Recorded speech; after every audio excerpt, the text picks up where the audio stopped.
Hello everyone, welcome to my mini vlog. ಇವತ್ತು Saturday ಆಗಿರೋದ್ರಿಂದ ನಮ್ಮಣ್ಣ ಊರಿಗೆ ಬಂದಿದ್ದ. ಹಾಗಾಗಿ ಅವನು ಬೆಳಗ್ಗೆನೇ ಬಂದಿದ್ದರಿಂದ ತಿಂಡಿ ಟೈಮ್ಗೆ ಬಂದಿದ್ದ. ಹಾಗೆ ಅವತ್ತಿನ ತಿಂಡಿಗೆ ನಾನು ದೋಸೆ ಮಾಡಿದ್ದೆ. ಹಾಗಾಗಿ ಅವನಿಗೂ ಕೂಡ ಬಿಸಿ ಬಿಸಿಯಾಗಿ ದೋಸೆನ ಹಾಕ್ಕೊಟ್ಟೆ. ಸೊ ಅವನು ಕೂಡ ತುಂಬ ಚೆನ್ನಾಗಿ ಇಷ್ಟಪಟ್ಟು ತಿಂದ. ದೋಸೆ ಚೆನ್ನಾಗಿದೆ ಅಂತೇಳಿ. ತಿಂಡಿ ಎಲ್ಲ ತಿಂದಿದ್ದಾದಮೇಲೆ ಮಧ್ಯಾಹ್ನಕ್ಕೆ ಅಡುಗೆ ಕೂಡ ಸ್ಟಾರ್ಟ್ ಮಾಡ್ಕೊಂಡ್ವಿ.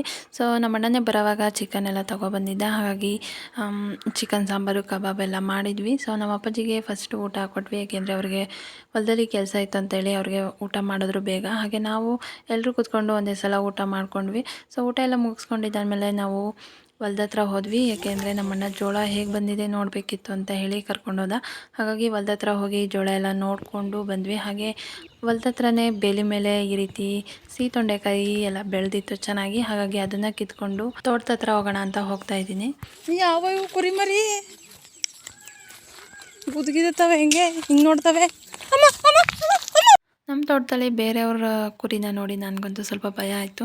ಹಾಗೆ ನಮ್ಮ ಅಣ್ಣ ಎಳ್ನೀರು ಕುಡಿಬೇಕು ಅಂತೇಳಿ ಎಳ್ನೀರನ್ನ ತೊಗೊಬಂದ. ಸೊ ನಾವಂತೂ ತೋಟದ ಹತ್ರ ಬಂದಾಗ ಎಳ್ನೀರು ಕುಡಿಯೋದು ಮಿಸ್ ಮಾಡೋದಿಲ್ಲ. ಹಾಗೆ ಎಲ್ರಿಗೂ ಅವನೇ ಎಳ್ನೀರನ್ನ ಕೊಚ್ಕೊಟ್ಟ. ಹಾಗೆ ಬೆಳಗ್ಗೆನೇ ನಮ್ಮ ಅಪ್ಪಾಜಿ ಎಳ್ನೀರನ್ನ ಮಾರೋರಿಗೆ ಕೊಟ್ಬಿಟ್ರು. ಯಾಕೆಂದರೆ ಇವಾಗ ಎಳ್ನೀರು ರೇಟ್ ಜಾಸ್ತಿ ಇದೆ. ಹಾಗಾಗಿ ರೇಟ್ ಇದ್ದಾಗಲೇ ಎಳ್ನೀರನ್ನ ಕೆಡಿಸ್ತಾರೆ. ಸೊ ಕಾಯಿ ರೇಟ್ ಜಾಸ್ತಿ ಇದ್ದಾಗ ಕಾಯಿನ ಕೆಡಿಸ್ತಾರೆ, ಎಳ್ನೀರು ಜಾಸ್ತಿ ರೇಟ್ ಇದ್ದಾಗ ಎಳ್ನೀರನ್ನ ಕೆಡಿಸ್ತಾರೆ.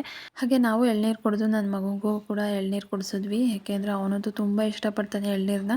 ಸೊ ಅವನಿಗೂ ಕುಡಿಸ್ಕೊಂಡು ಮನೆಗೆ ಹೋಗೋಣ ಅಂತ ಹೊರಟ್ವಿ. ಹಾಗೆ ಮನೆಗೆ ಹೋಗೋವಾಗ ಮನೇಲಿ ಕಾಯಿ ಇರಲಿಲ್ಲ, ಸ್ವಲ್ಪ ಕಾಯಿನೂ ಕೆಡವಿದ್ರು. ಮನೆಗೆ ಆಗೋವಷ್ಟು ಕಾಯಿನ ತೊಗೊಂಡು ಮನೆಗೆ ಹೋದ್ವಿ. ಹಾಗೆ ಮನೆಗೆ ಹೋದ್ಮೇಲೆ ನಮ್ಮ ಹಸುದು ಮೂಗ್ದಾರ ಕಟ್ಟಾಯಿತು. ಹಾಗಾಗಿ ಹೊಸ ಮೂಗ್ದಾರ ಹಾಕ್ತಿದ್ದ ನಮ್ಮಣ್ಣ. ಹಾಗೆ ಸಂಜೆ ಆಗಿದ್ದರಿಂದ ನನ್ನ ಮಗನಿಗೆ ಹಾಲು ಕಾಯಿಸ್ಕೊಟ್ಟು ಹಾಗೆ ಮನೆಯವ್ರಿಗೆಲ್ಲ ಕಾಫಿನೂ ಮಾಡಿಕೊಟ್ಟು ಇವತ್ತಿನ ಡೇನ ಎಂಡ್ ಮಾಡ್ತಾಯಿದ್ವಿ. ಇದಾಗಿತ್ತು ಇವತ್ತಿನ mini vlog. And thanks for watching.